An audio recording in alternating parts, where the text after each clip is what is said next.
तो ये तस्वीरें आप राजभवन की देख रहे हैं, जहां की तमाम भाजपा के विधायक आपको नज़र आ रहे होंगे। नेता प्रतिपक्ष अमर बावरी, रणधीर सिंह, नवीन जायसवाल और अमित मंडल के साथ साथ भानु प्रताप शाही, यानी कि आप देख सकते हैं कि 5 विधायक आपको नज़र आ रहे होंगे। और ये विधायक के प्रतिनिधि मंडल जो हैं, ये जाकर राजभवन में राज्यपाल को ज्ञापन सौंपे हैं पाकुड़ के मामला को लेकर। बकरीद के दिन आपको पता होगा कि वहाँ 2 समुदाय में जो है हिंसक झड़प जो हुई थी, उन तमाम चीज़ों को लेकर जो है क्या कुछ कहना है नेता प्रतिपक्ष अमर बावरी का, या कुछ देखिए। पाकुड़ में घटना घटित हुई थी गोपीनाथपुर में। जिस तरह से बांग्लादेशी घुसपैठियों ने पहले तो प्रतिबंधित गौ मांस जो झारखंड में प्रतिबंधित है,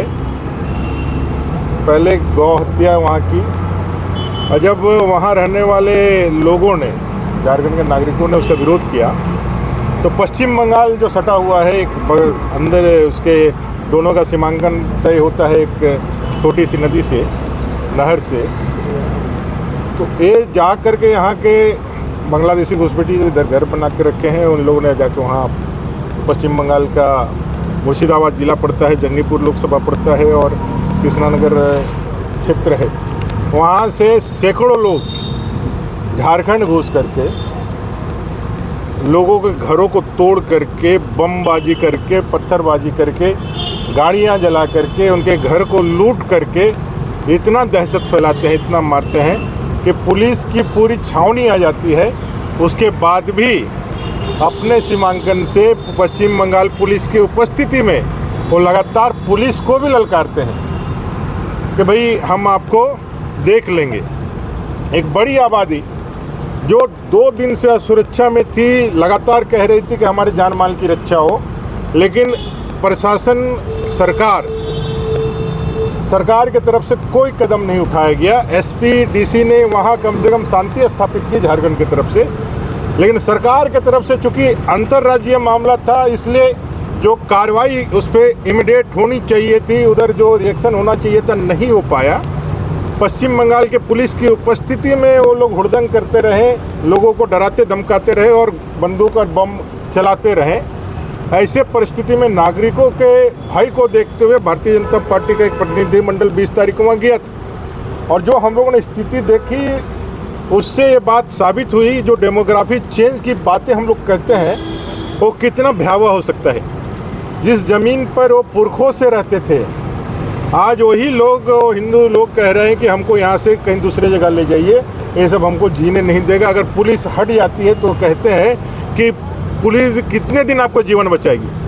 हम आपको देख लेंगे, आपको देखेंगे कैसे आप रहते हैं। उन लोगों ने डरते हुए कहा कि अगर पुलिस पिकेट यहाँ नहीं रहेगा, यहाँ यदि सेंट्रल पुलिस नहीं रहेगी तो हम लोग यहाँ नहीं रह सकते, सब मार करके कहीं चारों तरफ से जो है उनकी आबादी बढ़ गई।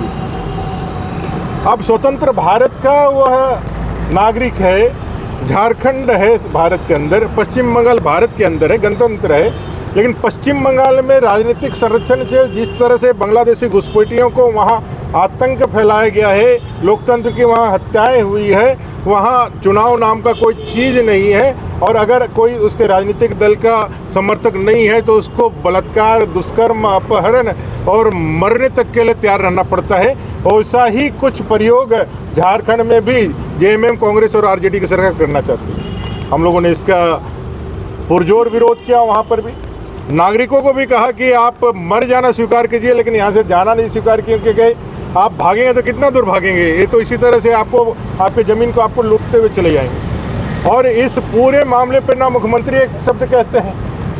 ना आप लोगों के लिए अभी एक नई नेता आई हैं कल्पना सोरेन जी, वो कुछ कहती है,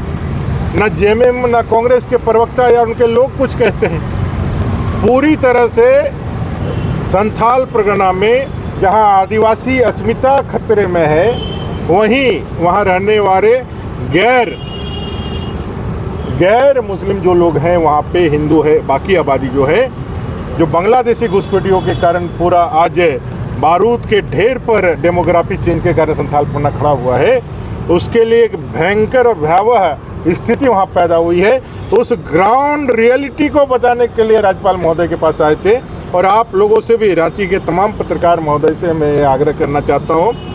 कि इस विषय को आप वहाँ जा कर के देखेंगे, तब पता चलेगा कि उस स्थिति क्या है और कितना बड़ा थ्रेट है नेशनल सिक्योरिटी के साथ भी, और इसे झारखंड सहित पूरे देश के डेमोग्राफी चेंज होने से आदिवासी सहित यहाँ के झारखंडियों के अस्तित्व के साथ। राज्य सरकार से आपको उम्मीद नहीं है, केंद्र सरकार से हस्तक्षेप की मांग करें? मैंने हम सब लोगों ने राज्यपाल महोदय से कहा है कि इस विषय को आप संज्ञान में लेकर केंद्र और राज्य की सेतु के रूप में आप काम करते हैं, आप उसको करें। हम लोगों ने वहाँ जा कर के आप लोगों के माध्यम से राज्य सरकार का ध्यान आकृष्ट करने का भी काम किया था, पेपर और बाकी माध्यमों से उन तक मैसेज भी गया है, लेकिन बावजूद इसके सरकार जो है इस पूरे मामले में सिर्फ और सिर्फ उदासीनता बरत रही है, और उनको ऐसा लगता है कि नॉर्मल डेज की घटनाओं की तरह इस घटना को लिया जाए, जबकि वो घटनाएं व्यक्तिगत रूप से आप समझिए, कोई घटना होती है अभी घटित हुआ, मैंने अभी हुआ घटना, आपके पास बम कहाँ से आ गया, पत्थर कहाँ से आ गए, इमीडिएट आप प्लान करके 3-4 दिन के बाद करते हैं तब को समझ में आता है। इसका मतलब है ये बांग्लादेशी घुसपैठिए 24 घंटे 7 दिन तैयार रहते हैं बम हथियार के साथ कि हमको जब जरूरत पड़े तब हम इसको करने के लिए तैयार हैं।